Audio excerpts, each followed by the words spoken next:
When I was going to American Embassy, I had fasted for 4 days.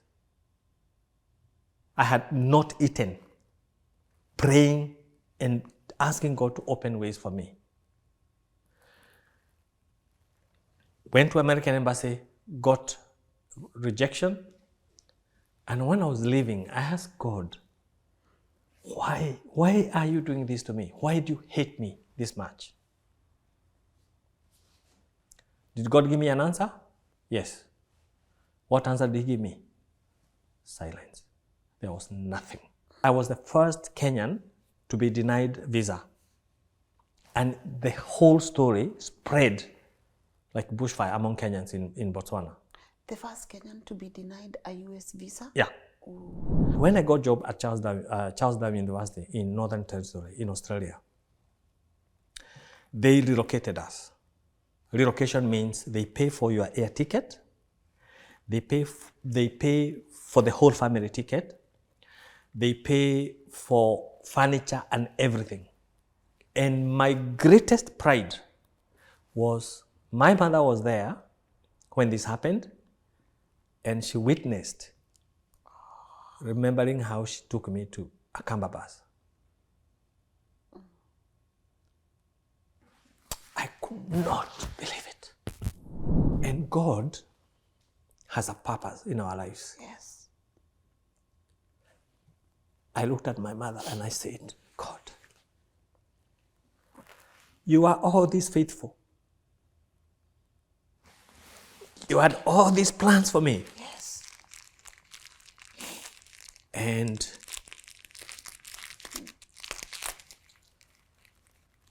you know, those prayers that I had prayed, God had an answer. But God answers prayers at His own time. But we don't know. Because time is ours. Time is human. It's not God's.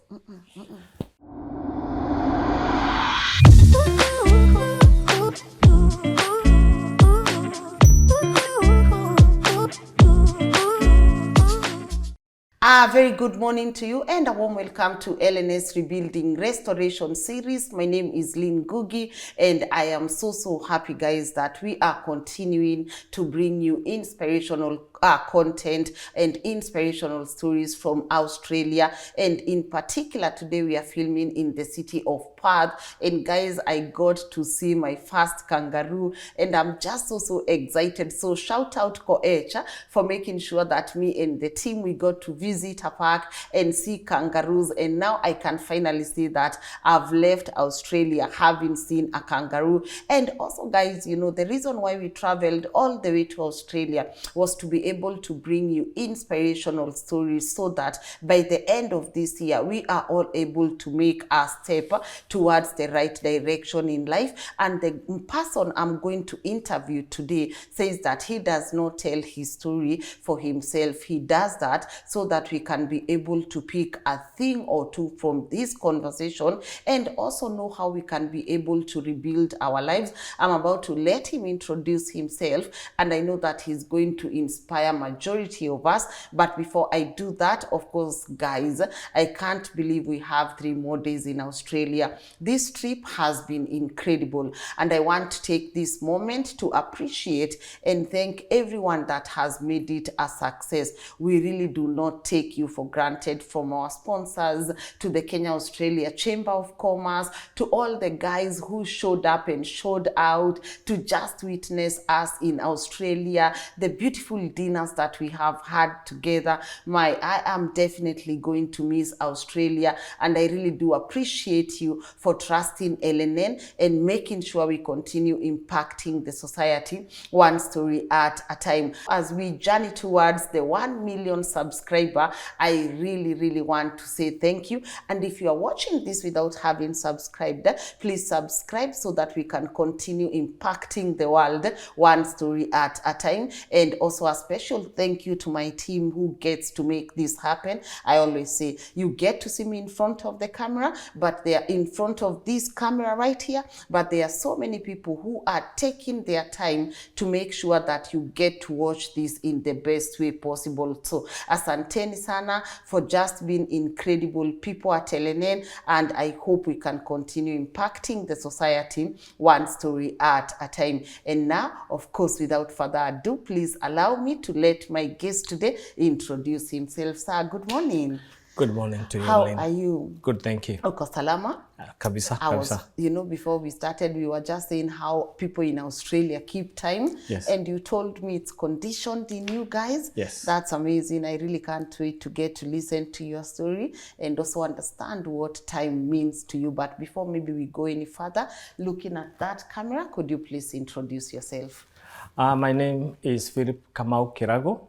I was born in Kenya, in Gatodo North, a place called Mwemuto Village.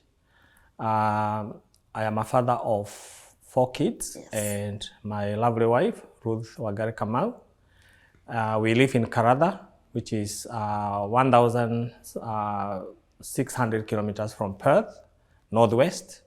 It's a mining town, and I've been there for 6 years. So you said you come from Karatha? Karatha, That yes. sounds like a Kenyan name. Yeah, You know, yeah. I almost thought you will say Karatha Gatundu, you know. No, Karatha yeah. is in Australia. Yes, And it's a mining town. it's a mining town. Oh, you traveled all the way to Yes. be in the city of Perth. Yes. You know, the way you are saying it is so it's so beautiful. yeah. But again, thank you for coming and wanting to share your story with us.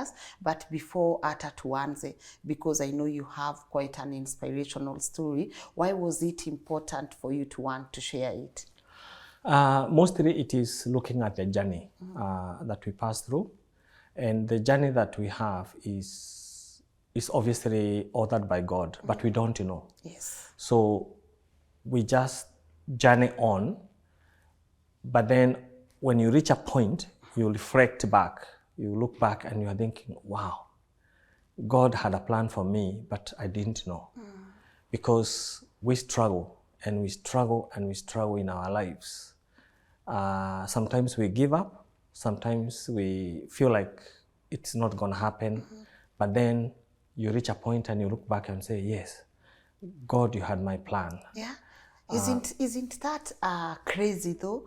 Because we journey through life scared, anxious, making our own plans, but you reach a point in life and you are like, all along, God had a plan. Yes. Yeah. Yeah, because it's some of the things I went through in life. There was a time I would pray for something, a breakthrough, and it wouldn't happen. And there was a time I was telling God that He did not love me, because I would fast, and there are other stories I'll give you, and I would fast and then wait for something to happen. It doesn't happen. And I thought, God, you don't love me. But my story is about motivation and determination. You don't ever lose hope. You always have to have faith. And then eventually, because God answers our prayers at His own time. And that is really, really hard for us to understand. It's when it's answered, but not when you expected it. Then you look back, you're thinking, oh, okay. So you had a plan for me. Jeremiah 29:11 is really quite powerful for me, because God had a plan for us and in my life, but you don't know it until it has been fulfilled.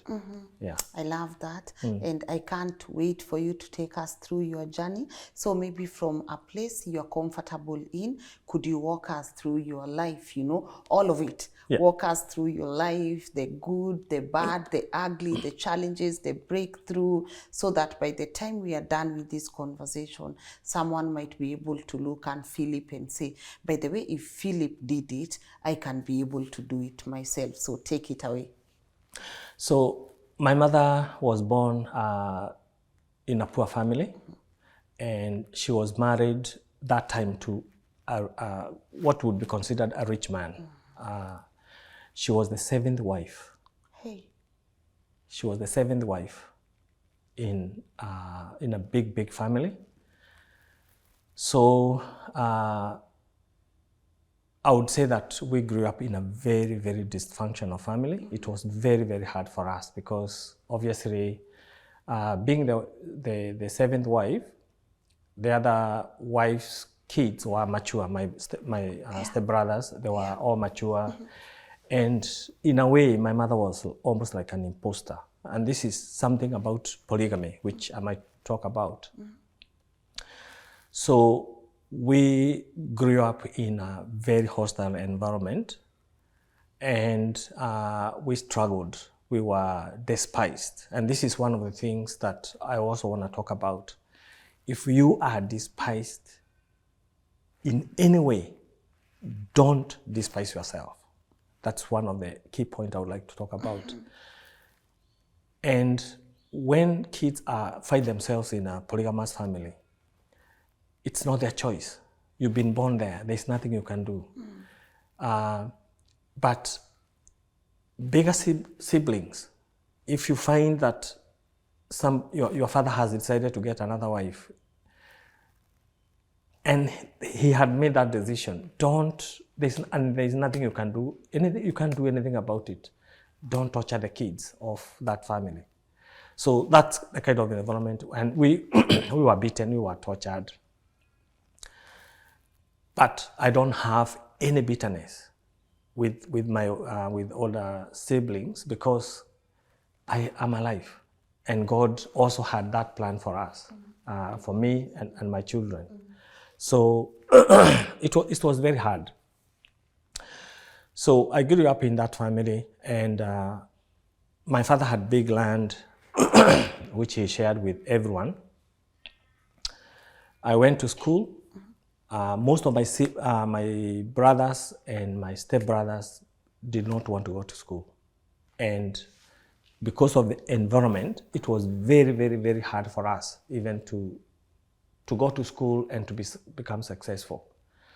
So most of my brothers and my stepbrothers dropped out of school, and there was nothing ahead of me to make me feel motivated. So when I was in year 4, I was also refusing to go to school as usual and copying everyone else. There's one teacher, and I'll mention her name. Her name is Mrs. Tete. She came and told me, Phillip, Kamau Wakirago, you are refusing to go to school because you are copying your brothers. And you are refusing to go to school because you think your father is rich. My father had big land. He had about 300 acres in Central Province. That's huge. It was a lot. Yeah. But we also had, 7 wives. We had 28 boys and around 15 girls. So it was a big, big family. Yeah. So she told me, you go to school because if you succeed, one day you'll come to this village with a big, big, big car, and everyone will be talking about it. That was in year 4. Yeah. And I was saying, yeah, you're just saying these things, and it will never happen. Anyway,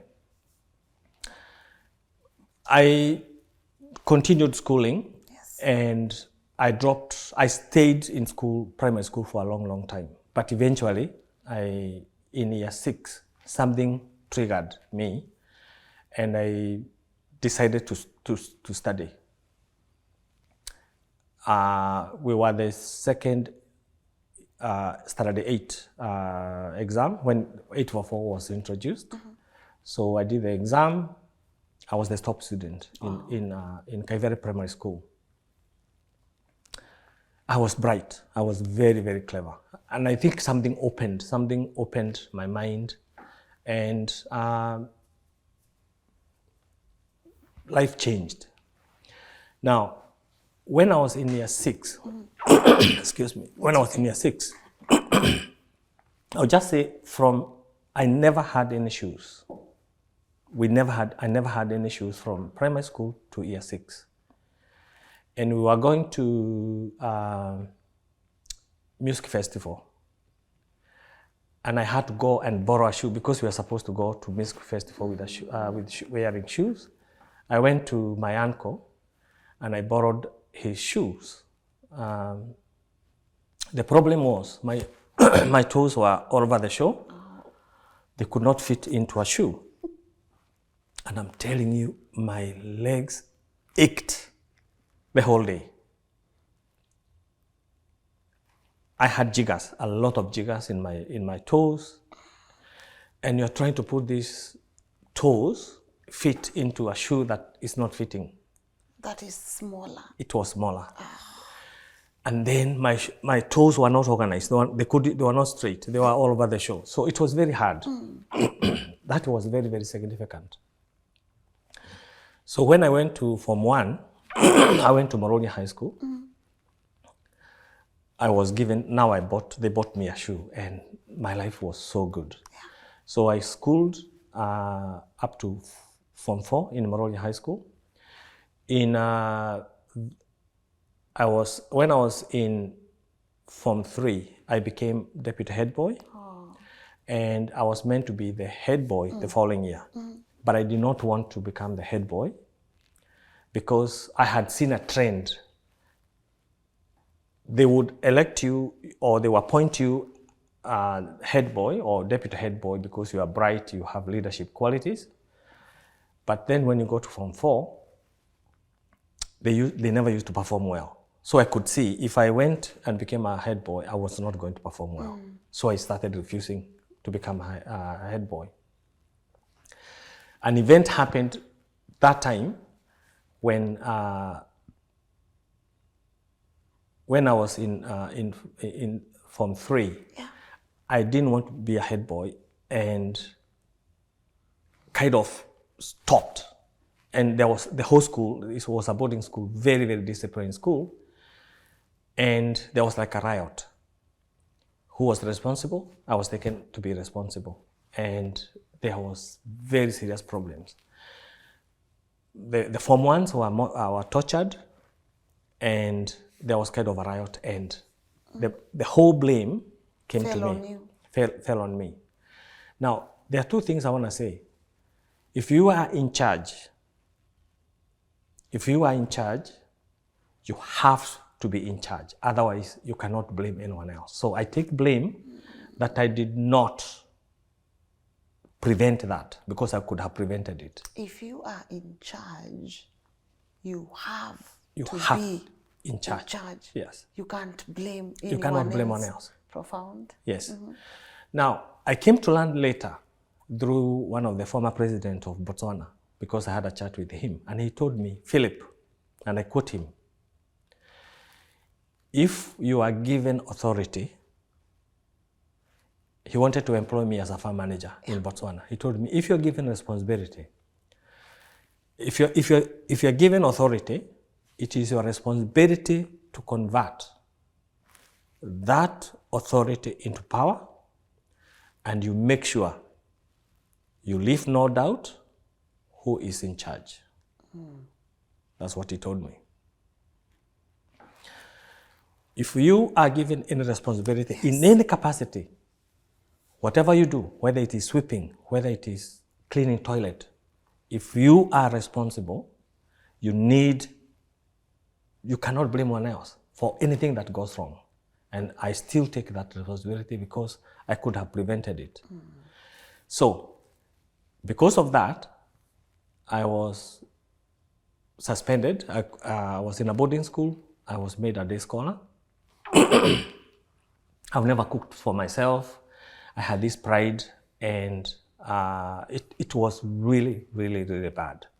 What happened when I did Form 4 in the same school? I got a C. And it was, all my classmates, I was the top student for admission in Form 1, and I knew I was university material. So when I got C, I told my mom, I want to go and look for another school. I actually went and looked for another school myself, and I went to Kanunga High School and went to talk to the principal. I told him I would like to repeat Form 4.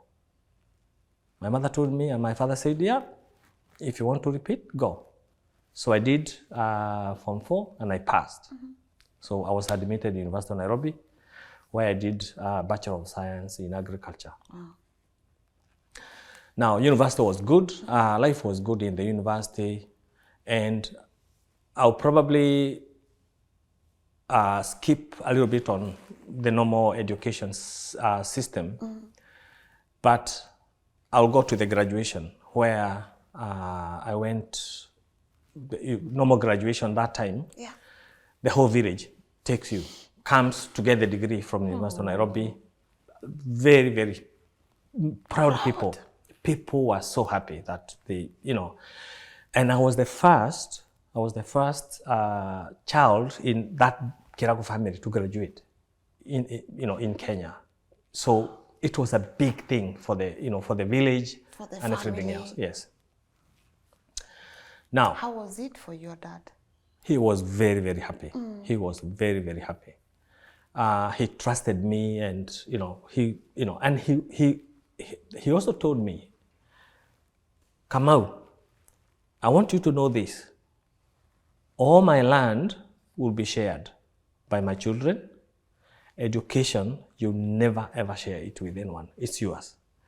You school, I'll pay for your fees, and when you pass your examination and you go to university and you get jobs and succeed, that is something that that is your personal inheritance that you cannot share with anyone, which was quite motivational. Yes. So I graduated, and a lot of hope, a lot of pride, and I was really quite motivated, and I knew things were going to go well. Yeah. Then there were no jobs.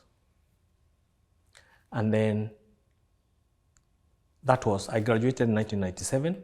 There were no jobs, 98, and people started looking and asking, somebody came and asked me, oh, what did you study again? So you say, yeah. So it's one of those things, yeah. Why did you spend 4 years doing that, And my primary school teacher came and requested me to go to my primary school and motivate kids. I want you to go to school and talk to these young people, tell them to study hard and become like you. To me, it's obviously felt like insult. The reason why I felt like it was an insult was, how do you motivate people, young kids, to work really hard, to be the top student in primary school, to go to a good school, to go to university, and now come to the village and stay there jobless?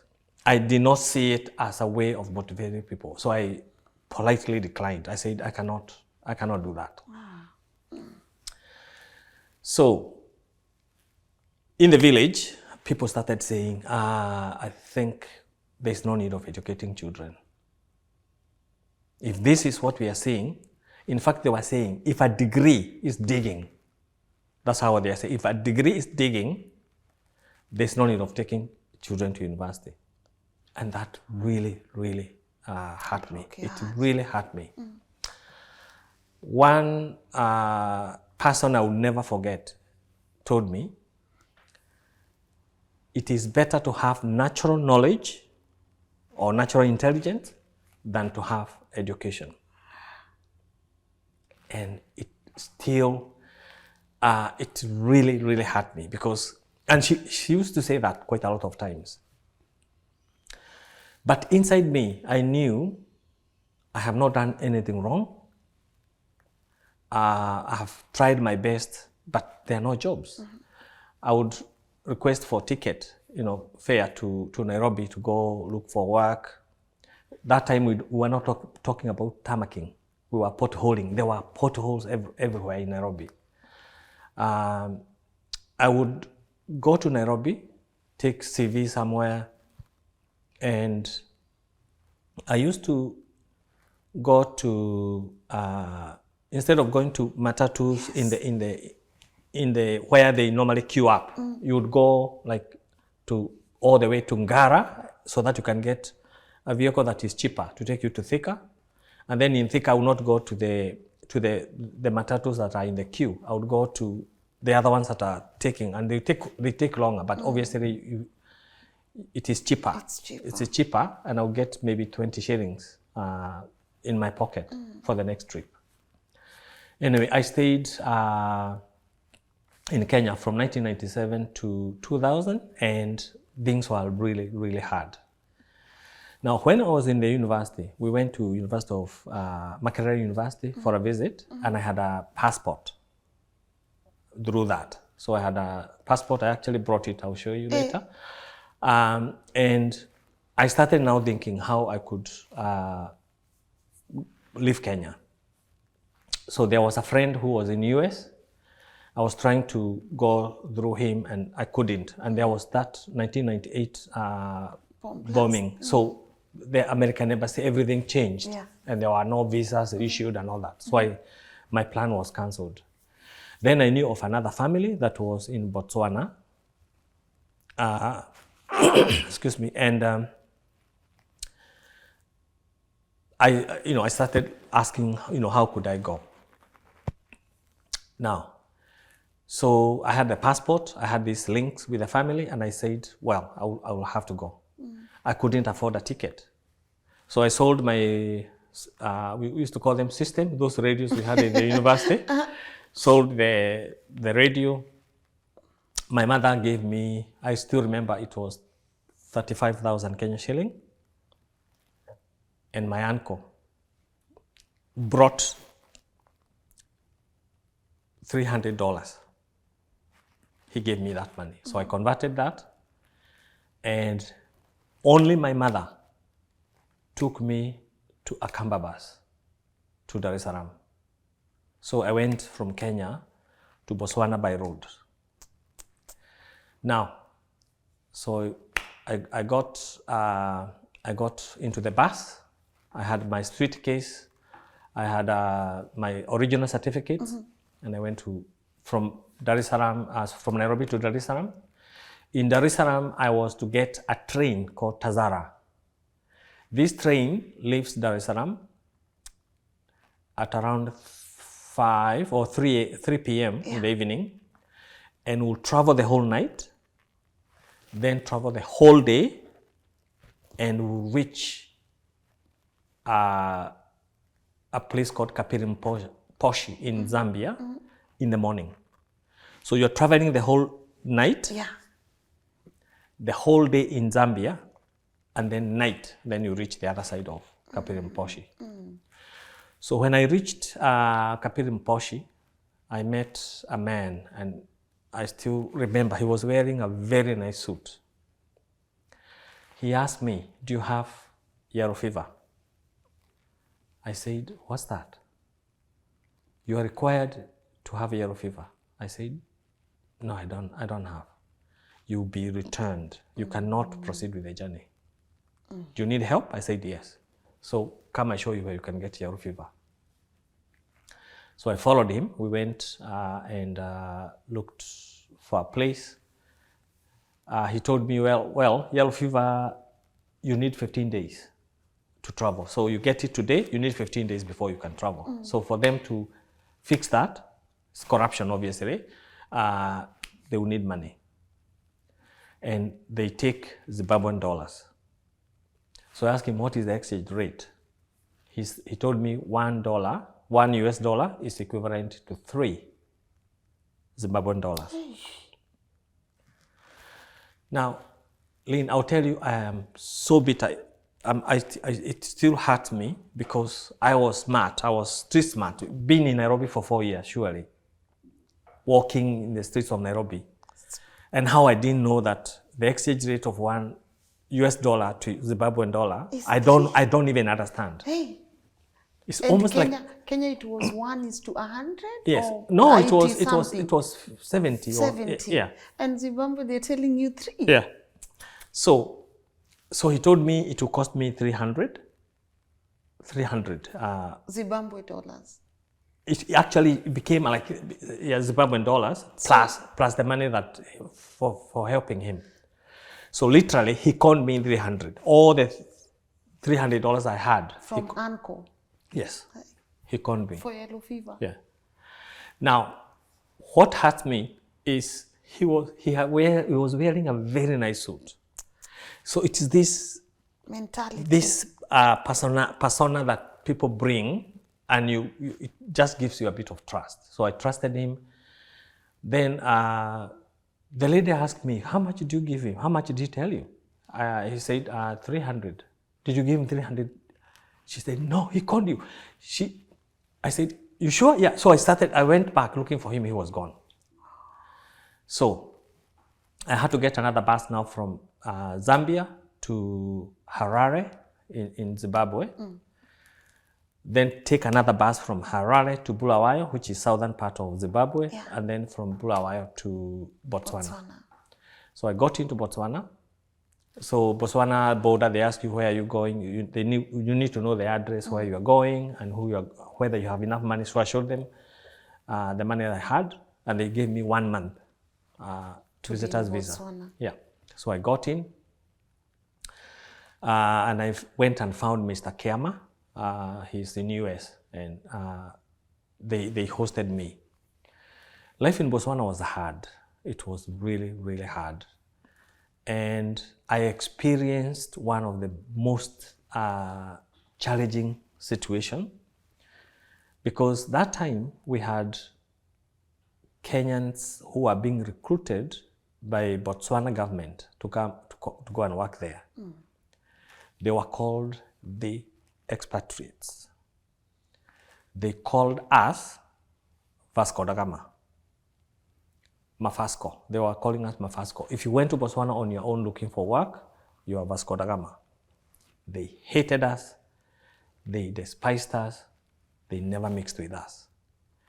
Now, to give you a scenario how it was, Botswana government used to recruit Kenyans, engineers, doctors, whatever, nurses. They would take them, they would give them house, they would give them job, they would give them houses with servant quarter, and life was good. For us, you go there, you have to go look for work, and it was very, very hard. So I remember I was staying in one of the servant quarter for an engineer, a Kenyan engineer, and I remember he never let me get inside his. I used to pay for rent outside his house, which is fair enough. Now, the house, they were paying like 150 pula, that's the Botswana currency, 150 pula just for water and electricity, for a 4-bedroom house plus a servant quarter. He was charging me 300 for the servant quarter, but there were no houses, so it was convenient for me. What really shocked me was he could not let me get inside the house. That's how. It's an issue of class, and it's something that I want to talk about also as well in Kenya. And he was Kenyan? He was a Kenyan. Oh, come on. We Kenyans, we have an issue. And this is something I would want to talk about. Go on. We have this class thing.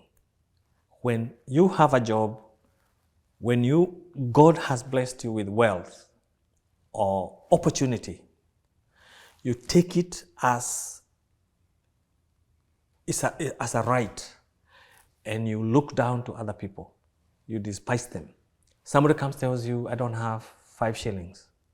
Yeah, you don't work. You tell them they don't work hard. They don't think. They don't do this.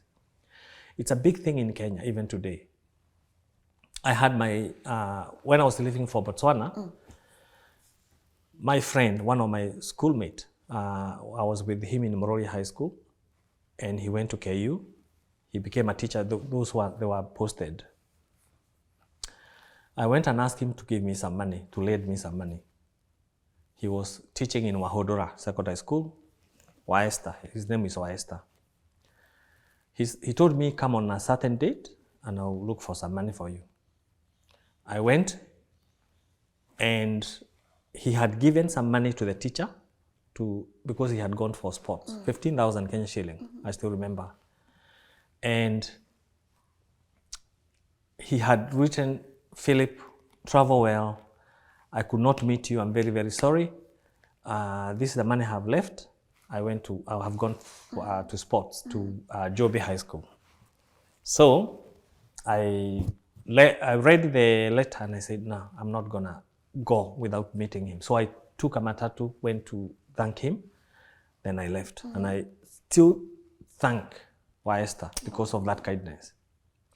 There was another friend who also I requested, and I had helped him.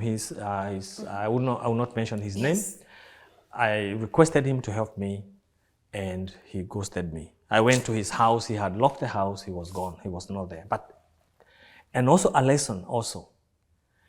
It is not a must that people you have helped help you. It's not a must. Period. It is not a must. Period. Yes. Now, and if you're not helped, don't hold grudge. Period. Don't hold grudge. Just move on.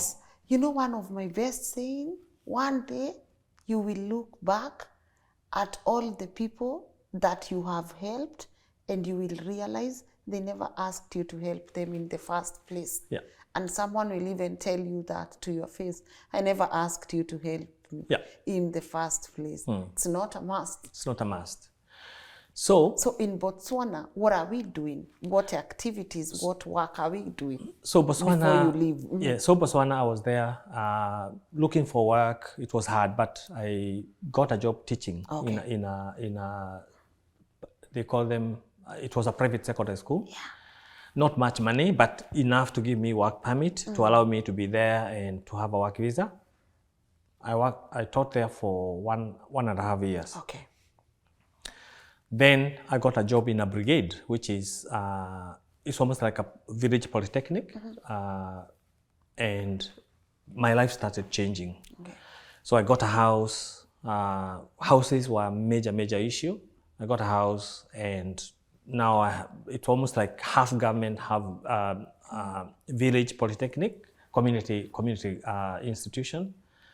So I taught there, and that's when I was teaching, there was an agency that came to Botswana looking for people to work in the farms in New Zealand. So I went. They asked me, can you do this? Yes. Are you able to do this? Yeah. My Bachelor of Science. Oh yeah, Bachelor of Science. You can work in the farms. Yeah. So I paid 1,000 New Zealand dollars that time, and I got a visa. So I went to New Zealand, and I thought life was hard in Botswana. Life was hard in New Zealand.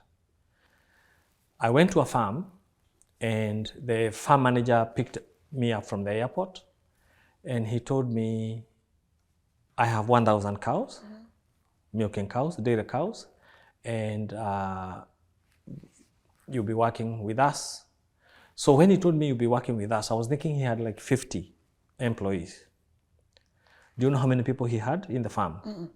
It was him, his wife, a child, and a dog called Lucy.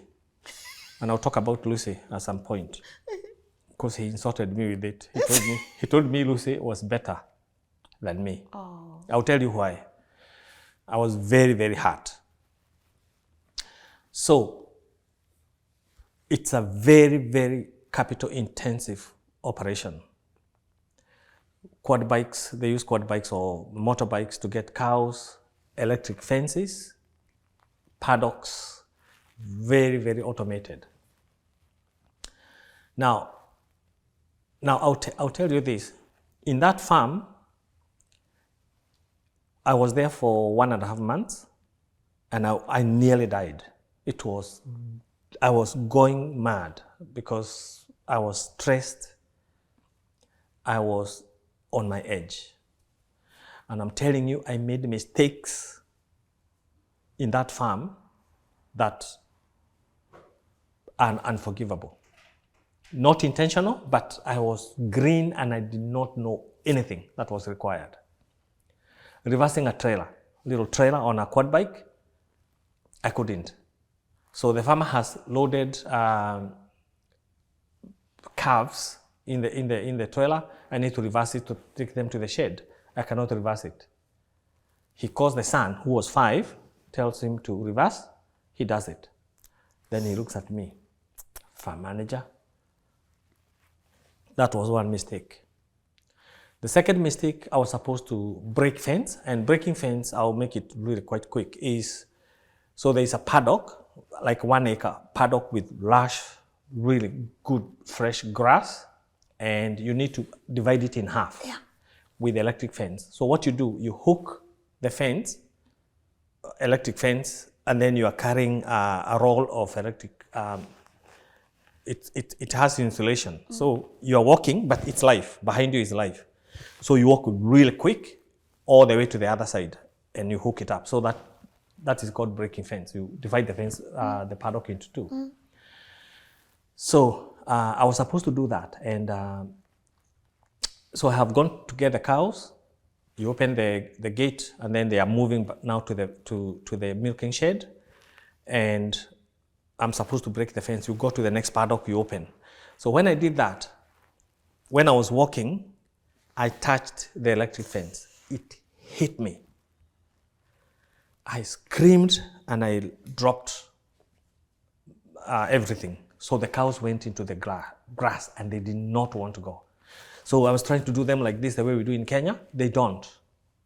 You either use a dog or quad bike. You push, like you're going to hit them. So a trip that should have taken about 30 minutes took nearly 1 hour. Now, when you think about 500 cows walking about 2 kilometers, it takes a long time. And we need to take the cows into the milking shed. We milk, we are milking with machines, and they need to be milked, and the milk cools down before the truck comes to get them. So you have delayed by an hour, that process by an hour. So I come, I bring the cows, the farmer asks me, what took you long? I said, oh, I went, I hooked this, took the fence, I was shocked, la la la. And he's just shaking his head. What, he was real mad, quite mad. He told me, Philip, if I had sent Lucy, Lucy was sitting there doing like this. If I had sent Lucy, he would have taken 30 minutes. Lucy is a better worker than you. Now, that is probably true, but it is culturally very, very inappropriate for somebody, for an African person who doesn't understand the whole aspect of how sheepdogs work. Dogs in New Zealand and horses and whatever, they are trained so much. They are very, very efficient. You tell them, go there and get the cows, they will bring every cow. Another time I went to get the cows, because you are going at around 3 a.m. to get the cows. So we've got a quad bike and some cows are lying down, you don't see them. So I have missed a cow. A dog will not miss a cow. So to some extent, it was true, but it was it was culturally inappropriate. So that was mistake number 2. Mistake number 3 was when the cows are going into rotary bale, they get in, it moves, and then another cow moves, you are milking here. He told me, Philip, I have put some marks on the cow. If I have painted the cow at the back, at the top, the teat that is on the front should not be milked. If I have done the left one, at the bottom is the back the other teat. On the left, the same, and the other one. Do not milk those cows because they have mastitis, and they need to be. We can't milk that specific teat. Okay. So yep. Okay. You're laughing. Because you milked. Like five of them. And that really destroys the quality of the milk. When the milk tanker comes, it measures even the somatic cells and any foreign material in the milk. and the farmer is given the grade of the milk instantly. Then, when I was trying to put the cups into the cows, if they are havers with small teats, they wouldn't fit, and I was not doing it. I was quite weak. I was trying to push it in, and I couldn't do it. And so by the time the cows goes around to the farmer, he's on the other side. Some of the teats, the cups have fallen. You know, it's what uses vacuum. Yes. It's sucking all the cow dung. Then I would hear, he's swearing, swearing at me. I said, what have I done? He was swearing, and he was using the word F this. And I was not used to that. That was mistake number 2. He came and showed mistake number 3. So he told me, Phillip, look, since you came, this is a milk grade A. Now we have B, there is C. Milk grade is C. Now we are talking about 100,000 liters, and maybe they sell them in milk solids. Maybe it's $4. Now, because of its C, it may be let's say even if $3.80. That is 20 cents in milk grade times all that milk. He was mad, and he had every reason to be very, very mad with me. So then, mistake number 4 was once we milk, we are supposed to hose down. The cows come in and they poo, and it's huge, huge poo. So it goes into a collection point. We hose it down, and then they pump. They pump that into paddocks. It's manure to let the grass grow.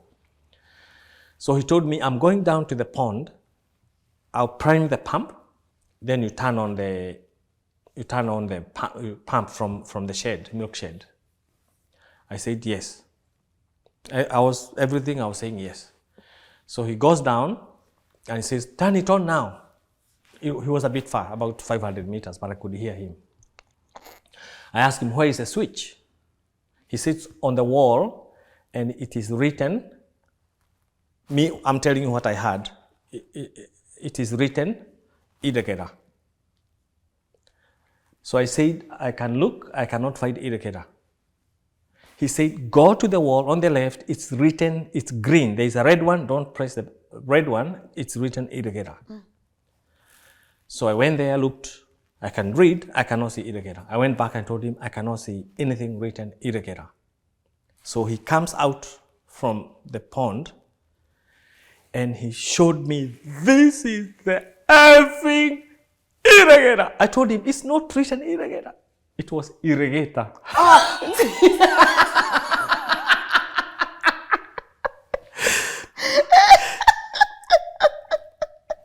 He was red.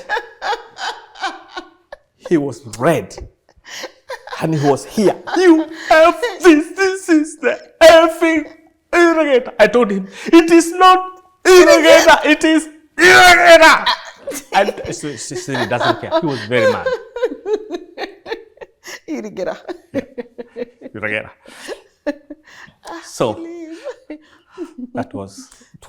he was mad. And now communication was, he did not perceive me as an asset. And honestly speaking, I wasn't. It's lack of experience. Then, this is not mistake, it's an incident that made me leave. This is really quite funny. So I went, New Zealand is very cold, and in the morning we get frost. So we have brought the cows, and I'm supposed to hose down.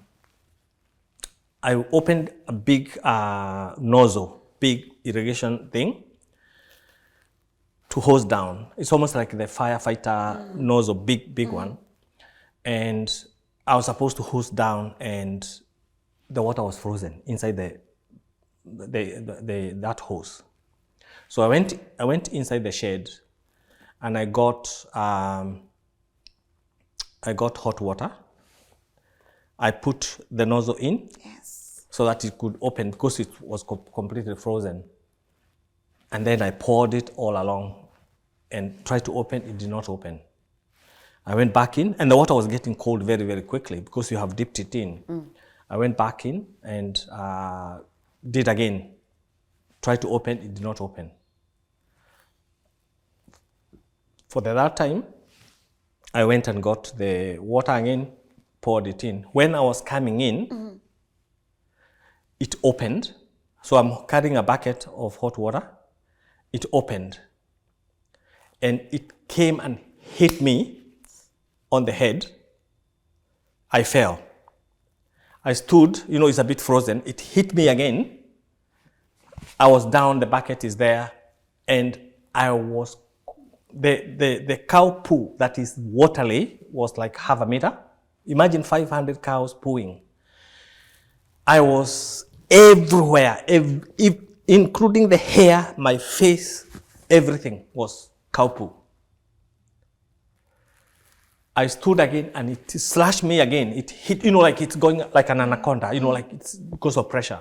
It hit me again and it was like almost turning me like chapati, just making sure that I'm properly soaked. So I stood up and said, I was actually screaming. Then I stood up and when I cleared my face like this, I saw the farmer there. He was laughing. And Lucy was laughing. He was just backing. I said, Phillip, if your mother saw you, your mother educated you to go to university. A whole degree. A whole degree. The whole village went to University of Nairobi to get this degree. And she comes and looks at you. You everywhere, a bit of your body is cow poo. What did she think? I went to the farmer. I asked him, it was also cumulative. I had a bit of anger. I asked him, why are you laughing? This is not funny. You've been insulting me every day, calling me this and that and that. I'm not a refugee. That's what I told him. I'm not a refugee. And where I came from, I did not kill anyone. I quit. I don't want this job. She told me, no, you can't quit. I said, I'm quitting. I'm leaving. No, they had bought me a car, a Jalopy, a little old car. What about the car? I said, I don't want it. What about the salary? I said, you have my bank account. And I left. Where am I going? I didn't. Now, my work permit is under him. If you are not working in these countries, you either have a work permit or you're studying. So, I was probably I was thinking, I either go to Botswana. Botswana, I had already given my job and I had trained somebody when I gave them notice. And I knew how hard it was to go back to Kenya. But I was on my edge. So I left, went and took a flight. I went by road from south of New Zealand. It was called Gore, G-O-R-E. Really cold place. I went to Christchurch by road, and I went to a backpacker, cheap accommodation, and I met a South African. I told him the story. Before I could finish, he was laughing. I said, "What's funny? What's hard in this?" I was earning, I think, 45,000 New Zealand dollars that time. Free house, free power, free milk, free meat. And a car. And a car. Car I would have paid, But it was a good job, but I didn't have the skills, I didn't have the knowledge, and I did not have the resilience to perform. He told me that's a very good job. You should not have left. You should learn, I'm shocked the farmer did not fire you. Anyway, I knew I could not, it was not my call. So I went to Auckland, looked for work. I applied for nearly 200 jobs online. I never got one regret. Do you know the kind of jobs I was looking for? Manager, farm manager, all this kind of big job, supervisor. I was not looking for anything else. No one even gave me a regret. Then I saw a job advertised in south of Auckland for gardener. I went for an interview. They called me for an interview. I went on a suit. I was wearing a suit, checked suit. He looked at me and asked me, "Can you do this? Yeah. Can you do this? Yeah." He was looking for a laborer, literally. "Can you do this?" I said, "And when you're coming for work, please don't come with those suits." Yeah. Lynn, it was hard job. I was digging holes for street planting that is 1 meter wide, 1 meter down, and I would dig like 10. When I finish, I'll mix concrete. I was doing paving. I would shovel in a wheelbarrow, bark, decorated bark or garden mix or soil for landscaping. I would do like 4 trucks in a day. It was the hardest job I could ever imagine. I had blisters in my hands. And anything that was hard, he had about 30 workers, and anything that was hard, Phillip. I would go with the supervisor. We'll do a new garden, new area. I will dig all the holes. I'll plant. Tomorrow I'm thinking, now we are doing bark and then finishing. Thinking I'll go with him. I will be given to another foreman who need digging and shoveling and all that. Yeah. I was rotated. However, I was learning things. I was learning how to mix concrete. I was learning how to identify plants. I was learning how to space plants. I was learning how to put plants in landscape for visual perception. Remember, I still have my Bachelor of Science in agriculture, horticulture, plant knowledge, soil. I knew all those things, but I lacked the practical aspect of it. So I worked there for 1.5 years. I'll tell you, when I was going home, every day, every muscle in my body was aching, and every muscle was aching individually. No muscle was aching together. No. Your hands? Separate, pain, joints, everything was aching. Yeah. I did that. Now, I need to go back. Very important step I missed. It's okay. When I was leaving Botswana, I wanted to marry. And my wife, current wife, and my lovely, lovely, lovely friend, she was working in Dar es Salaam. And I saw her, and we met in Nairobi. I still remember she came in a blue suit. And I told her, I'm this, and I would like to marry. I'm looking for a wife. And I told her all these stories. And she listened. I came later to discover that was very rude, the way I said it. It was very rude, she said. She told me later. And when I told her that, she said, you are so much confident. This is the last time you see me. That's what she said in her heart. When she went home, something touched her. She changed her mind, and we carried on. We did a very basic, not a wedding, but we had a pastor. We went to a PCA pastor, and thank you to him. Yes. We had her friend and 2 friends as witnesses. Yeah. Bridegroom, bride, and we went and we got it. I really wanted to make sure that when I go to New Zealand, yes, I have someone. And I told her, you are going to join me in 1 month. So I went to New Zealand, and now these problems. And I kept telling her, I won't come back. I won't come back. She was teaching in Mogairi High School. She told me, if you want to come, we'll live in this little house. She told me, carry on. I said, you're telling me to carry on because you don't know what I'm going through. Yes. And we are not married. We are not living together. So when she was in Kenya, I told her, please make sure you get a driving license and learn how to drive. Don't come with a license and you can't drive. She said, yeah. And then she came. I had bought a car, and I gave her the car. And she asked me, she actually she pushed the car seat forward, so forward.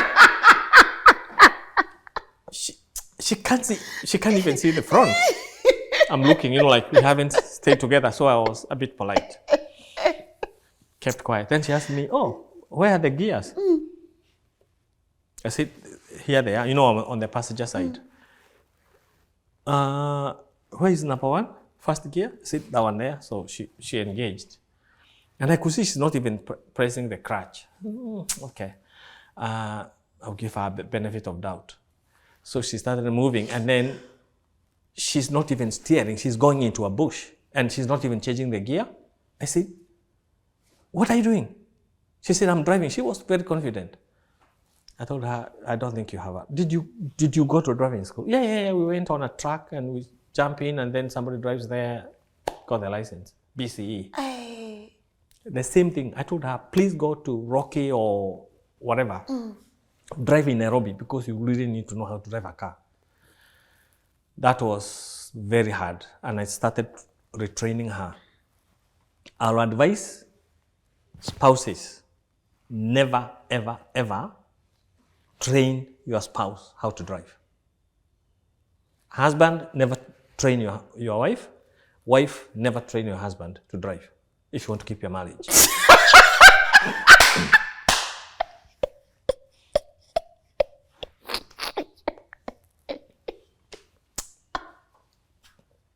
What did you experience in that car? It was bad. It was bad. She told me once, do not attempt to yell at me. I said, okay.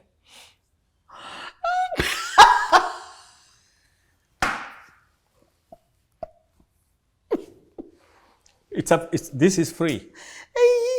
It is free. Don't. It was bad. Teach your spouse how to drive. Please don't. Get someone else, do it. I learned through the hard way. I advise people not to do it. So we had a major issue. I'm still recovering from that. And nearly our friendship really went quite bad. And anger and all these kind of things and yelling and all those kind of things. I'm not that type, but you find yourself doing it, it's not good. So for you not to come out and to be seen to be doing that, don't do it. Just let someone else do it. That's my advice. Okay. So she learned how to drive in the end, and she bought a jalopy, a very old car, and yeah, life went on. She was very supportive for my hard work and everything else.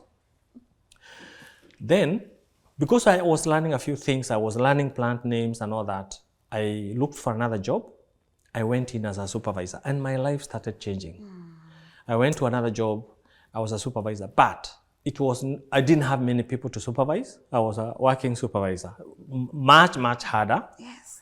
But I was now driving myself. I was not a slave labor. I was motivating myself.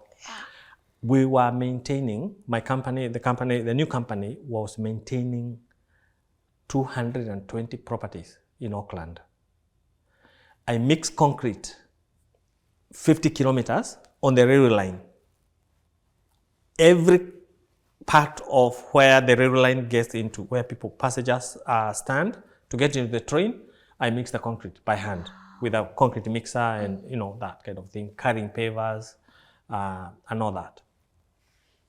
The new job, I was a supervisor. I was given a car to take home, and the salary was reasonably good. That time I was earning probably in 2005, I was earning nearly $22 an hour. And I would work even on Saturdays, and after 40 hours was overtime. It was good.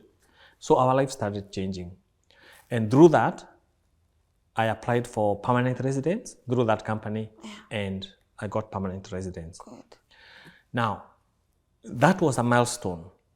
And when I got permanent residence, things changed, because companies or government agencies will not give you a job if you are on a visa. If you are permanent resident, they'll give you any job. So immediately, I got a job as a correction officer. In Kenya, we call them prison guard. But it was not, I was supposed to teach in prison, horticulture now. And I got the job. They took me for training. I flew to Wellington, which is 2 hours, got training 6 weeks, came back, and I was posted at women prison. to train women prisoners. Now, when I was working with the other company, I also got a part-time job with Manukau Institute of Technology. Really, really big. It's almost like a university. It's big. They offer degrees and all that to teach horticulture. Same experience from mixing concrete and everything else. It was a part-time job. So I told them, well, I've got a job now, permanent job in corrections. I will stop. When I was 1 month teaching in the prison, they called me. They told me, now we have a permanent job. You need to come. Do you want it? I said yes. I went, full-time job. My life changed. My life changed completely. Now, Lynn, I'll say this. All this time when I was doing all this hard work, I was prayerful. I was asking God, why the farm? Cow poo all over my face. You know, I come here, this is hard work. Why can't you change? Why can't you change my life for better? What is going on? I prayed, you know, all those jobs. Even when I was applying for those jobs, I would look for response or whatever. No regret, nothing. And I actually thought God did not like me. Now, in Botswana, going back, this is really quite funny. Kenyans were going to US and UK. It was very easy and there was no appointment. You just go to the embassy, you get a visa. More than 30 Kenyans went and got. I said, okay, I can also go. I went to American embassy. They asked me, have you ever been to Europe? No, denied. I was the first Kenyan to be denied visa. And the whole story spread like bushfire among Kenyans in Botswana. The first Kenyan to be denied a US visa? Yeah. Ooh. I went to UK embassy with the same bank statement and everything else. Look for a visa, denied. When I am coming from the American UK embassy to the mall where every Kenyan was, somebody was telling me the story. There's this silly Kenyan who has ruined for everyone. He went to American embassy, was denied, and now he has gone to UK embassy and he's been denied. He's telling me my story. It was depressing. And I'm telling you, when I was going to American embassy, I had fasted for 4 days. I had not eaten, praying and asking God to open ways for me. Went to American embassy, got rejection. And when I was leaving, I asked God, why are you doing this to me? Why do you hate me this much? Did God give me an answer? Yes. What answer did he give me? Silence. There was nothing. That's the answer I got. Journey on. New Zealand, permanent residence. Now teaching. So I went to Manukau Institute of Technology and everything was kind of laid back. You know how to concrete. You are teaching horticulture and landscaping and irrigation. You are teaching horticulture, you are teaching irrigation, you are teaching soils, you are teaching planting, you are teaching landscape. Everything, planting, spacing. I have done all these things practically. I'm teaching. Plus, my background in education, Bachelor of Science. I was really, really good. You have done everything practically, now you are teaching it. Yes. So I taught at Manukau Institute of Technology for 6 years. Wow. And my mother had visited New Zealand. Oh. And I applied for a job when she was there at Charles Darwin University in Northern Territory. And I got the job. Wow. Now, my significant change in my life was when I got the job in Manukau Institute of Technology. Job was good and easy. But when I got a job at Charles Darwin University in Northern Territory in Australia, they relocated us. Relocation means they pay for your air ticket, they pay for the whole family ticket, they pay for furniture and everything. And my greatest pride was my mother was there when this happened, and she witnessed, remembering how she took me to a Kamba bus. I could not believe it. I was thankful. And God has a purpose in our lives. Yes. I looked at my mother and I said, God,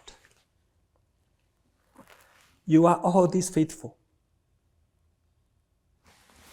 You had all these plans for me. Yes. And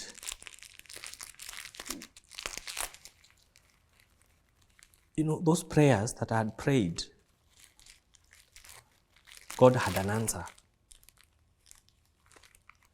But God answers prayers at His own time. But we don't know. Because time is ours. Time is human. It's not God's. So you pray, I want this, God. I want this, I want this, I want this. God says, I'm not going to give you this because you don't deserve it. It's not yours. It's not the best for you. Jeremiah 29:11. I have all these things that I've kept for you for good. But we pray, we have faith, we have patience, but that patience wears out. Because we expect God to answer us in our own way and in our own time. But God answers prayers through His own time. So I left my family packing and everything. Everything was put in a container. We were put in a hotel, Yes. 5-star hotel for 6 weeks. Wow. Good job, everything. And I taught in Charles Darwin University for 8 years. Wow, Phillip. Beautiful job. They trained me in irrigation, landscape design. I am a landscape designer. I'm an irrigation designer. I am in Australian, the biggest irrigation certifying body as an irrigation designer. I'll send you the website. Yes. I feature there more than 5 times. Everything fell in place. Now, I haven't talked about children. we got 3 children in New Zealand. Yes. My firstborn is 19. She was in your show last night.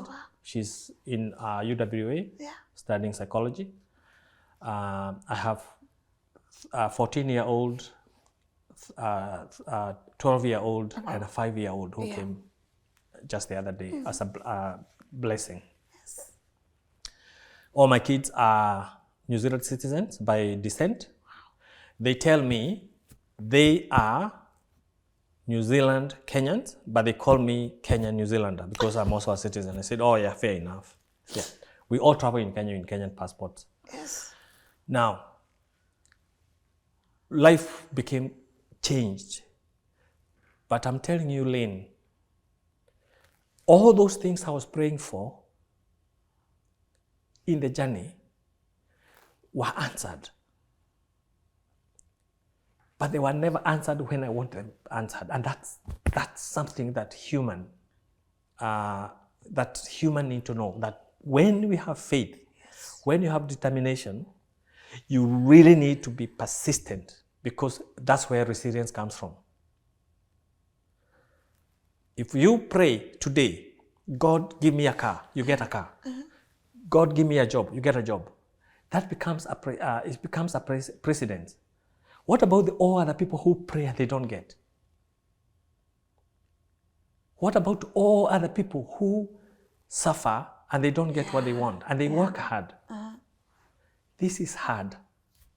It is really, really hard.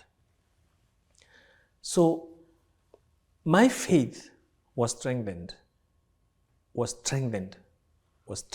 and every bit of my story became authored and done and revealed to me by God in a very, very special way. Yeah. So I worked there and I got another job. I also found another job in now in Western Australia. I teach. I actually left a university job. I went to a TAFE. TAFE is almost like technical institute, really well resourced, beautiful, beautiful, beautiful job, full time. It's Karada, which is 1,600 kilometers from Perth, northwest. It's a mining town, the biggest iron ore you can never find in the world, with a lot of resources, very well resourced schools, hospitals. There are more than 20 flights every day to take miners and people who work there and staff. And I've been there. I'm a senior lecturer. I supervise other lecturers, new lecturers who come to work. I supervise them. I'm in academic leadership. I also mentor new lecturers. I'm in a panel. I'm sometimes called in a panel for interviews for other lecturers. Not even within my department, even other departments. This can only be God. Yes. This can only be God. What I look at and ask myself, did God know all these things? That it will happen to me towards the end? Yes, He did. But I didn't know. What do people do when you're in that waiting? You give up. You lose hope. You have resentment. Yeah. You go into addiction. But my story today is to tell people, if you are striving, if you are working hard, if you have faith, stay there. God will open ways, but God will not open ways unless you are really determined and you're resilient. You have to work, you have to pray, you have to have faith. And faith is tested. If you ask for something and it doesn't come, you think, you give up. You look for drugs, you look for alcohol, you do this. And then what happens? You deviate from what God had put for you and you are lost. So I thank God every day that I'm in that position. And my wife, now there's something I'll talk about my father. My father being a polygamous and old school, was quite tough, and really, my siblings and my stepmothers and my mother really feared him. Those are the negative things about polygamy and all that, macho, chauvinistic kind of, and that's what some of the things I had. So my wife was telling me, I want you to be my friend. I want you to be my husband. I want you to be a good father to my kids. And I'm saying in my heart, yeah. Because this is not what I know of a man. Yes. And I would say in my journey, the marriage journey, my wife has molded me. I am her best friend. She tells me I'm a good father, and my kids loves me. But it's almost like a rebuilding. It's a rebuilding. And never underestimate the power of trauma. The way we are built up, the way we are born, the way we are raised, the environment that we come in. We are a reflection of our past. And to come out, what is your role model in your life? It's your father, it's your mother, it's the people you see. Your sister, your brother. Yeah. And you copy those things. And those things, like there was this thing, siwezi nikakaliwa, my wife cannot be on top of me, that kind of mentality. My wife did not want, in her life, She never wanted that. She wanted a companion. But I was thinking, you want a companion so that you can sit on me. That's the approach. You want a companion, somebody who you tell to do this and, he's doing things. That was my thinking. But over time, it is called peeling. It's almost like peeling the past. You're peeling. You are remolded. You are being remolded. You are being rebuilt. And we've never had any issues with money. My father was very generous. That's one thing I inherited from him. And something I didn't say, my father, that land, when he was alive, he divided all his land because he knew if he left it the way it was, some people like us would never have got anything.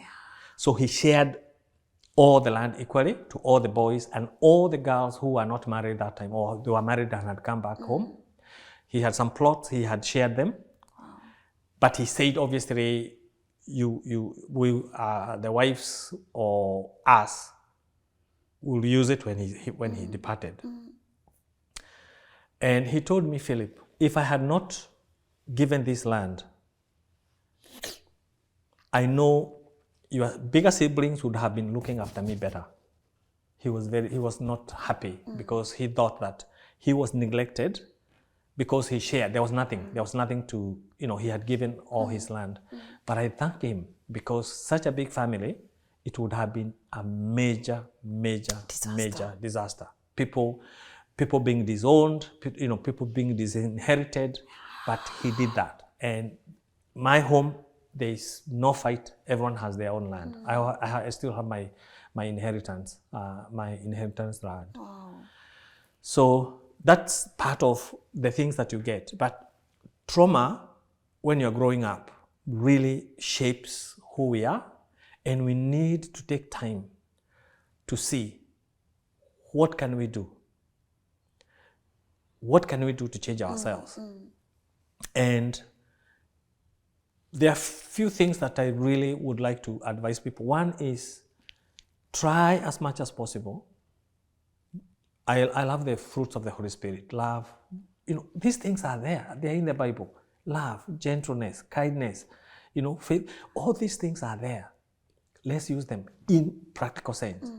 You cannot be kind. You cannot be gentle when you are despising people, when you hate people, when you think people are not worth anything. Yes. When you are successful, and success is blessing. It's nothing else. It's an opportunity that God has given you. Now, you are given this opportunity and you think that anyone else is not important.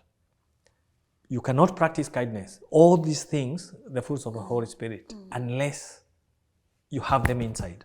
Because I believe you cannot give what you don't have. You cannot give what you don't have. So my journey is, let's shun class. I'll go to the education system in Kenya because that has failed us. And all those things that I was supposed to do, in Kenya, we are trained to go to school, to go to university, to get employed for jobs that do not exist.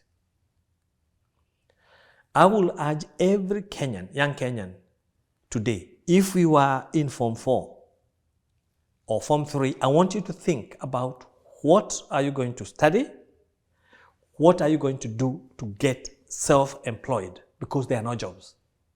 It is the bitter truth. There are no jobs. Somebody goes to university, studied Bachelor of Arts, 4 years, literature, anthropology. Where are you going to get, what are you going to do with that? The jobs that are needed in plumbing. I have a house, I was building a house in Kenya. Plumbing is done terribly. I want tiling, it's done terribly. I had to do my own landscaping, I have to design my own garden and all that. You cannot get people who can do things with their hands. And the other thing is trust. Our staff, our people in Kenya cannot do a job without stealing. We don't do it here. People, you are given a job, you do it according to what is supposed to be there, and you do not touch anything. How come Kenyans here in New Zealand, in Australia, or other places, or even in US, how come they don't steal from their workplace? Why do people in Kenya steal from their workplace? Why? It's a culture. It needs to change. In Kenya, to get someone who performs what is expected and does not steal, it's hard. It's really hard. And people are saying there are no jobs. So education system needs to change. We need to give people skills so that they can be self-employed. I'm not saying we shun all the universities. We still need engineers, we need designers, we need doctors, we need nurses, but we need majority of people to be trained and given skills so that they can be self-employed. That is something that in Australia at the moment we have 3% unemployment rate. Only 3% of the population is unemployed. Among those people, if you are not employed, you are given money, living allowance, your house is paid for, everything. Now, if you are not employed, they train you for free. If that's the reason why you are not employed. What is the population of unemployed people in Kenya?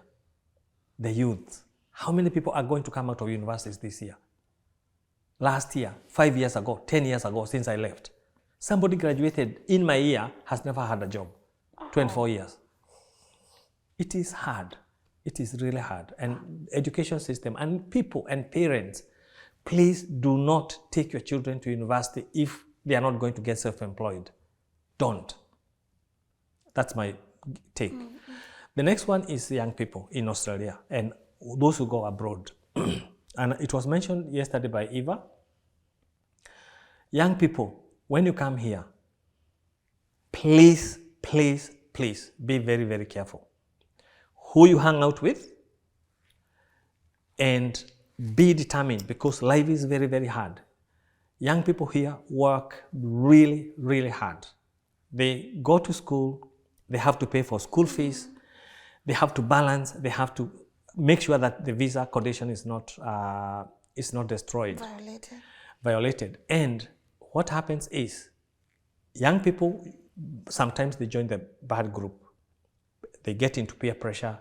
They get into drugs or alcohol or whatever, party, and then they cannot attend school, they cannot work, and their visa is violated. An Australian visa, the conditions here in Australia, if you're in the system, it's hard and it's harsh. Australia rewards hard work, honesty, and they reward it really well. That's what I would say. The people who are settled here in Australia, I want to urge you, please do not look down. Do not despise these young people. These young people who come to Australia to study, they do not need your money. They need love, they need kindness, they need information. That's all they need. Please encourage them. Do not look down to them, because that is what will make them go astray. Guide them, love them, provide them, give them time, show them just kindness, and they will grow and they will settle down in this great country. Australia population has 26 million only. Big continent. It's a place for everyone. Let's provide information to people. Let's help people. Let's shun class. Oh, I drive a good car, I do this, I have a job, I'm this. You know, Lynn, you know what I say? If you removed your clothes and you look at yourself in the mirror, 10 people, you look at yourself in the mirror, what you see, forget about the car you drive, the clothes that you wear, the job that you have. That's all what is there. And that can be taken away as well. You know, God can take you, you can die. So why we think we are so important in our lives? That you look at somebody, oh yeah, you go to a place or on a party and somebody is asking, what do you do? They want to know what you do so that they can classify you. Oh, he's better than me, or that kind of thing. It's a competition thing in Kenya, and it's also very, very common in Kenya. Look at yourself in the mirror, and with no clothes, with no title, with nothing, that's what you are. You are nothing else, and that's what I would tell people. Don't shun people who are not doing well because you don't know what God has kept for them. Don't humiliate people. Don't despise people because of their status.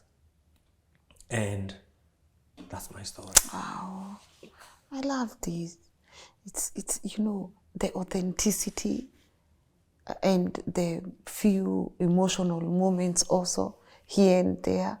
I mean, it's one thing for you to succeed, but it's another thing to watch your parent watch you succeed, especially when they know how the journey has been. And I feel like as children, you just want to look back and make that one parent that stood by you proud. And sometimes let them witness it all. It's beautiful. And you've done so well for yourself. I mean, look at you, you're a top lecturer, you are this and that. What still keeps you so humble? What still keeps you so grounded? I do think I was being prepared. When I was going through the hard life, I look at it, I think I was being prepared. I find that people who succeed so easily and early, they think it's a right. So I do believe that because of what I went through, I was being prepared for bigger things. So that's how I look at it. But I will also say, you don't have to go through what I went through to be humble and to be, to be a decent person, really. You don't need that. Let's be normal people. Look at Nelson Mandela. Look at General Ogora. He shocked me. Oh, yes. He shocked me. He touched my heart, that man. Because I never knew anything about him, but what I saw in his funeral and his death changed my life. And these are the kind of people we need in this world. We need to just be people. So people don't have to go through problems or hardships so that they can be humble. But for me, I felt like I was run over by a train, but I never died. That's how hard life was for me. Yeah. And yesterday, remember when we were having dinner, there's always this victim mentality. Yeah. Nilifanyiwa hivi, they laughed at me, Lucy, whatever, all these things. It's easier for you to be in that space because, again, if you don't move forward, you have an excuse as to why you are not moving forward. You've gone through so much, but you just talk about it as a phase in your life. What helped you not want to be stuck there? What helped you not want to blame your dad for the dysfunctionality in your family? Your boss for those all, profane words he used on you, the friends who ghosted you. What helped you not to want to remain there? I believe in this thing where if you keep grudge, resentment, you're hurting yourself. You are carrying a luggage that should not be there. Shun it. Yes. So that is one. The other thing is motivation. I do believe from year 6, when I feel like something turned. Obviously, the motivation from my teachers telling me that one day I'll do that. I actually came to think about it. And we are still good friends, really, really good friends. I see her a lot and I talk to her. I sometimes buy her a cup of tea. And one time, nilikuwa najichocha. I took a very big car home. It was car hire. It was car hire!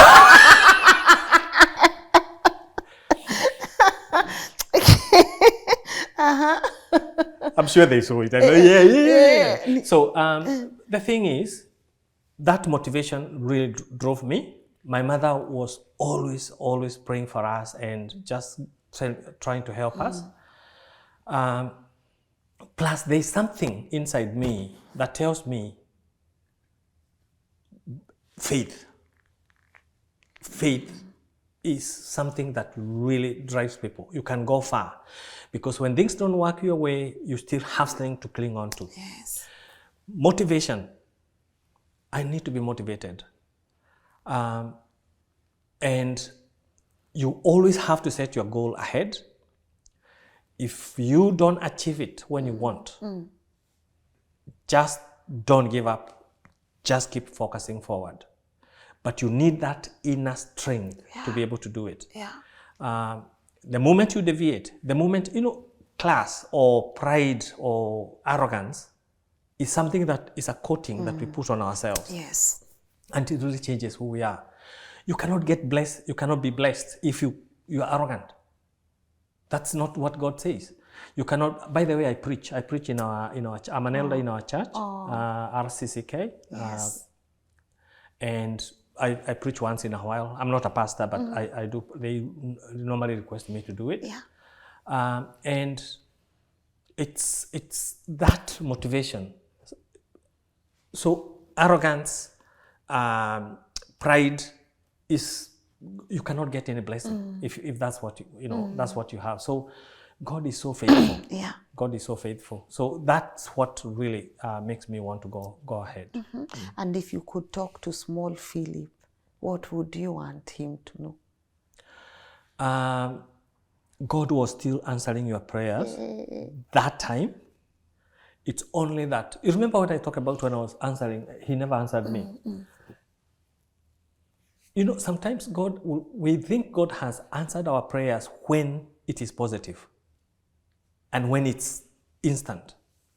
God answered my prayer that time.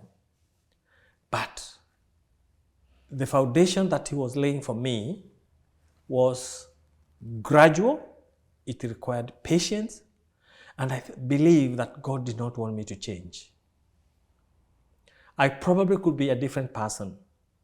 That little Phillip, if God opened ways and things, I would have been probably different. Yeah.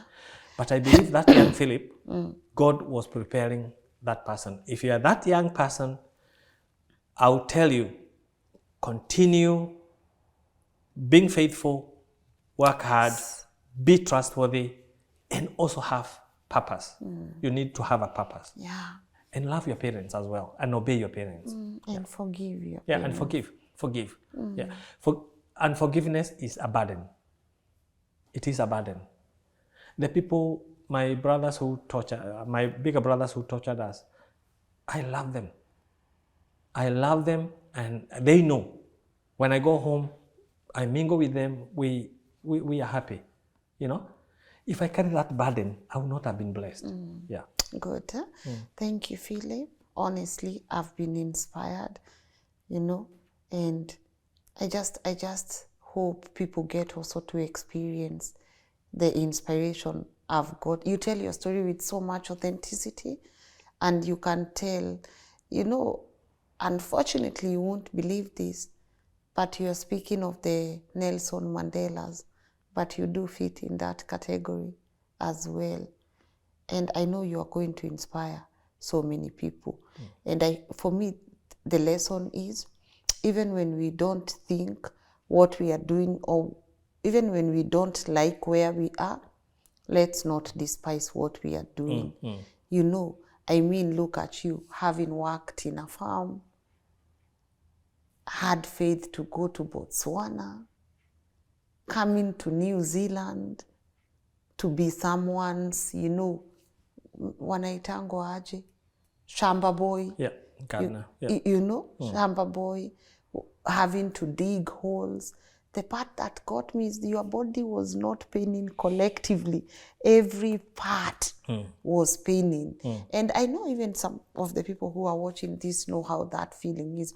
When your back is paining, your knees are paining, your head is paining, and you're just like, when will this all ever make sense? when will I ever see light at the end of the tunnel? But as I said, when we began this conversation, now I know why this story was important, even for me as a person, to live a purpose-driven life, to appreciate where we are with what we are doing, to remember sometimes that even if it takes long, it has a purpose. I mean, I'm so proud of you. Thank you. You know, and I'm proud. I didn't even know you were the first Kenyan to be denied a US visa and have people talk about it. And now look at you. We are not the stamps. We are not the declined. You know, we are not the declined. And congratulations also. I don't need a visa to go to US. I don't need a visa to go to UK. 178 countries free, visa free on my passport. You know? Look at that now. Look at that, you know. Isn't that a blessing? But I appreciate you. You as a person, what legacy do you want to leave behind? How do you want the world to remember you? In particular, I would want to talk to Kenyan graduates. There are two people I sympathize with every day. One is an employed Kenyan, ordinary Kenyan, and an employed, skilled graduate. The level of stress for those two people is different. The people who are unemployed and they are educated, they undergo pain, they undergo shame, they undergo rejection. And it is hard. And I will urge people, even if you find yourself there, maybe Botswana is not there, but even if it means changing career. I went and repeated Form 4 because I knew who I was. I wanted to get something and I knew I was going to get it. I'll ask people, be determined. Frustrations and shame can make you go into addictions, which is a major issue in Kenya, but don't go there. Change your career and do not shun hands job. If digging, even today, is 400 shillings or 350 per day, go do it. At the end of the day, you have 350 in your pocket. Rather than staying home, I'm unemployed, I'm doing this, go do it. You never know what God has. That's what I would ask people. And the people who are blessed, please, let's shun arrogance and pride. And just know that the person who is down there has a chance to be blessed and might even surpass you. It's not competition, but that person will be blessed and will surpass you. So let's, in particular in Western countries, please, all these people need information, love, and kindness. And it's not money. They just want time and information. Where can I get, whatever the jobs are available, where can I get? How do I get this? How do I get this short-term training to be able to perform the things I'm doing? Yes. That's all I would ask people to do. Good. And what legacy do you want to leave behind? My legacy is based on trauma that we find ourselves in. You did not cause it sometimes. Let it not define you. If you are going through hardship in your life, don't let it define you. Move forward, have courage, be determined, and please put God first in all the things that you do. Now, sometimes we feel that our prayers are not answered. But they are. They're answered. It is when that matters. And your prayers might be answered when you have deviated. God will answer prayers to find you where you were when you are praying. But if you have moved, it's too late.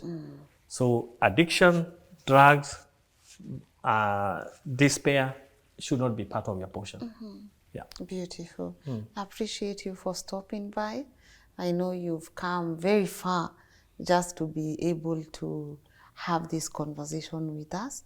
And it was really nice meeting your wife and your daughter, even though for a short minute there. But I really do appreciate the love you've also shown our platform. And by that, I mean, even you wanting to be vulnerable with your story, even you wanting to share your story so that it can help someone somewhere. I don't take that for granted. So shukran sana. Thank you, Lynn, for also giving me this opportunity to tell my story. I really appreciate. Good. Shall we wind up? Yes. Unataka kutuma salamu? Eh, Tuma. Madhe, na kusalimia. Ninawa Idimo, my teacher, primary school teacher. I say hi to you. Ruth and the kids, we love you. Thank you so much and God bless you. Beautiful. Thank you also, guys, for tuning in. Once again, thank you for also just for being vulnerable and sharing that beautiful story with us. You know, go and conquer. Already God has done great things in your life. May your cup never run dry. Thank you. Yes, and guys, even if you're watching, sorry, I think I shouted a lot yesterday during the event. If you would have seen me, you would not have thought I was coming to sit on this chair and do 4 more shows, but God's grace is sufficient. We had a lot of fun yesterday. It was also nice catching Waire and Jua Kali also perform. Like, we honestly had a blast. So my voice might be a bit deep, so poleni. Jana tulikula sherehe. Isi ile sherehe nini, but we really had a good time with the Kenyan community here in Perth. But other than that, I really have had a beautiful show, and I keep saying, at any given moment in your life, you have the power to say, this is not how my life is going to turn out. At any given moment, you can decide that this is not actually how my life is going to turn out. So take a risk on yourself, dare to move. And you see, sometimes it's the people we can easily pass by the street that are doing major things, but they remain grounded, they shun class, and they treat a lot of people with kindness, gentleness, and respect. So may we know people like Phillip, may we be them, may we get to learn from them, and may we be inspired by them. I look forward to seeing you guys tomorrow at 10 a.m. Thank you for watching this episode, and also on the comment section, you know the drill. Let me know what other shows or what other conversations would you want us to have, and also what has been your take home from Phillip's story. Me, I'm gonna see you again tomorrow at 10 a.m. God bless you. Bye-bye.